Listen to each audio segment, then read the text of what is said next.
dad badan nasiib uma helaan nolol qurux badan, qanacsanaan iyo farxad. Haddana saasay tahay, waxaa jira hooyooyin fara badan oo u dhabar adeega marxaladaha ay ku nool yihiin. Waxaa laga yaabaa dadka qaarkood waxaa la yidhahdaa qofku markuu ciyaarta bannaanka ka joogo wax walba oo dulduleela ama wax walba oo fiican ama wax walba oo cillad leh horay ayay ka soo saari karaan. Balse cidna kobtiisa ma gashan kartid ilaa aad adigu soo tijaabisid marxaladda qofkaas uu ku sugan yahay. Saas la mid ah, dad badan waxaa arkaya social mediaha arrinta maslaxo iyo ninkeeda Catoosh Yare qosol iyo u jawaabayo iyo waxyaabo sheeko ah. Balse dadkaas intooda badan waxaa arkay inay hal arrin oo muhiim ah ay miskareynayaan amaba ay luminayaan taasoo ah cunuga yar ee ay gacanta ku hayso amaba dhabta ku haysato maslaxo. Mar walba waxaa la arkaa iyadoo dhehayso Catoosh cunugeygu necab yahay, Catoosh cunugeygu saas yeela. Beri waxaa arkaysaa haddana iyadoo soo fadhiisato oo dhehayso Catoosh cunugeygu dhar iid u gaday. Horta gabadha maslaxa ah marka la fiiriyo nolosheeda iyo hab dhaqankeeda waxaa ka muuqdo ilmanimo zaa'id ah, qof nolosha ku cusub tahay, qof mas'uuliyadda qaab daran u qaaday amaba aanba ka fikirayninba waxa ay ku hadlayso ama qaabkay u dhaqmayso. Go'aanna ma walhabo. Videoga igu yaabka badnaa wuxuu ahaa markay tiri life-ka waxaan isku ilaalinayaa inuusan Catoosh far saarin ee habaarantay ee tiri cunugeyga aabihiisa joogo ma u geynaayi maxaa saas ii dhehaysaa. Waxaas waxay ahaayeen niyad jab aad u weyn. Marka waxaa meeshaas iiga soo baxday kow in maxay ahayd gabadha iyo ninkeedaba ay yihiin dad qaabka caannimada ay u raadinayaan ay tahay qaab qaldan oo runtii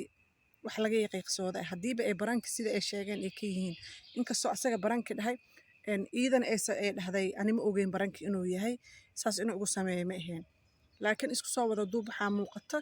muuqaallo oo qaldan oo aan nah lahayn oo aan u fiicnayn ilmahaas yarkaa niyaddiisa iyo mustaqbalkiisa dambe in meeshaas ay ka soo baxayaan. Kow laba arrimoodba waxaan jeclaan lahaa arrintaasaytii in ay soo farageliyaan. Haddii ay jiraan maslaxo waalidkeed waxaan arkayay arooskooda umaleynaya aabaheed inaan arkaa umaleynaya. Waxaa laga yaabaa hooyadeed inay nooshahay anima aqaano noloshooda wax badan kama ogi. Kow in waalidka dhala maslaxo ay soo farageliyaan oo cunuga yarkaa in ilmahaas yarkaa dadkan meeshay rabaan ha iskala dhacaan, waxay rabaan ha isku sameeyaan ama baranka ha isku sameeyaan ama reality life-kooda saas ha u dhaqmaan oo noloshooda caadiga ah saas ha ahaadaan. In la yiraahdo horta cunugan yarka ayeeyadiis ama awowgiis wixii markaas joogo social mediaha bannaanka ka ah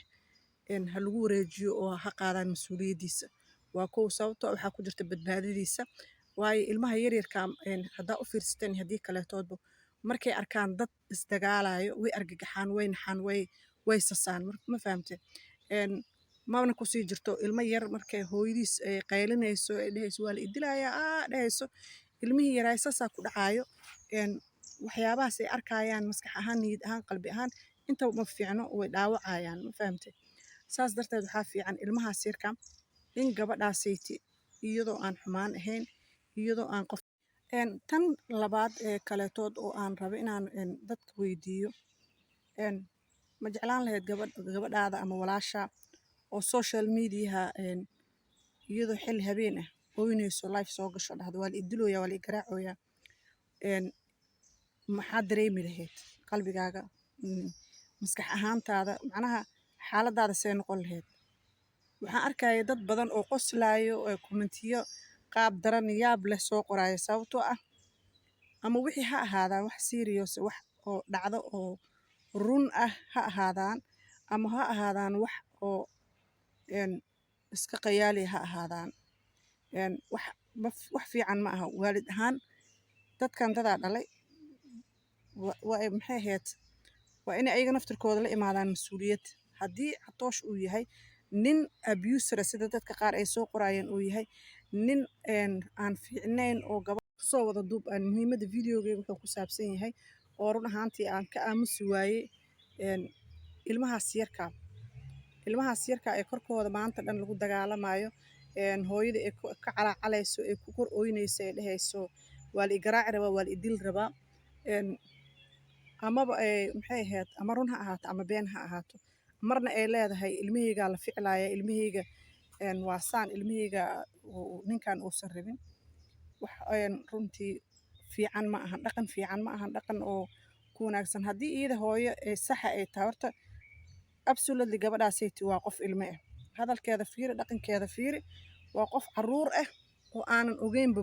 mas-uuliyadda saaran keliya waa hooyo uun bes ma ahane waxa waaye macnaha qaabkay u fikirayso waa qaab ilmanimo ah qaabkay u dhaqmaysana waa qaab maxay ahayd ilmanimo ah taasoo ay sii dheer tahay social mediahii oo wax weyn dadka si walba ha ahaatee ha ogolaanin wax la yiraahdo gacanka hadalka dad badanaa sahalshado siiba dadka markay isku cusub yihiin oo kale dad baa marka hore cudurdaar u yeelo qofku wuu xanaaqay ama saan waaye ama maslaxadda markaas la maslaxeynayo mar dambe ma noqon dhacayso ballanqaadi been inta loo sameeyo ka baxaayo oo looga baxa ha aaminin marka qof mar kuu gacan qaada mar labaad ha aaminin dadkana waxaa ila fiican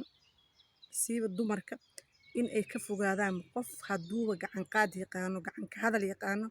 nin naag dila nin ma ahan soo marka naftaada badbaadso caruurtaada ka badbaadso mustaqbalkaaga dambana ka fikir korkaaga adiga ayaa iskale adiga ayaa xur ah adiga ayaa mas-uulka ah qofna ha u ogolaan in uu taabto oo gacan jug ku siiyo ku xanuunjiyo qalbiga kaa xanuunjiyo maskaxda kaa xanuunjiyo ilaahay awlaad la'aan ha ku dhihi habeen madow waa cunugaygana afka bixi awlaad la'aan ilaahay ha ku dhigo nin faca oo maaragtay oo 20 jir ahaa dhalay hadda daa ku waco inaa qof bilaadan isku tiri maro haddaa hadda ku waco cunuga afka soo qaas maahin labada goos oo ku tiraa walaa inaa kaa xishoona inaa kaa cabsana oo maleen casoosho nikal badbaad madaxeega isii mugeena cunugayana dhalay haddaa ugeena wanaaga oo gees ama in ugeen adii dhahdo oo kuma geenaani shalay marka ay guursanayso guriga hooyada ay guursanayso cunugayga wati kuma tuugsanin maxaa la dhahaa kuma jiidin kuma cabiidin kuma khasbin rabitaankaada adaa nafta ii keentay haddana ma ho xiisi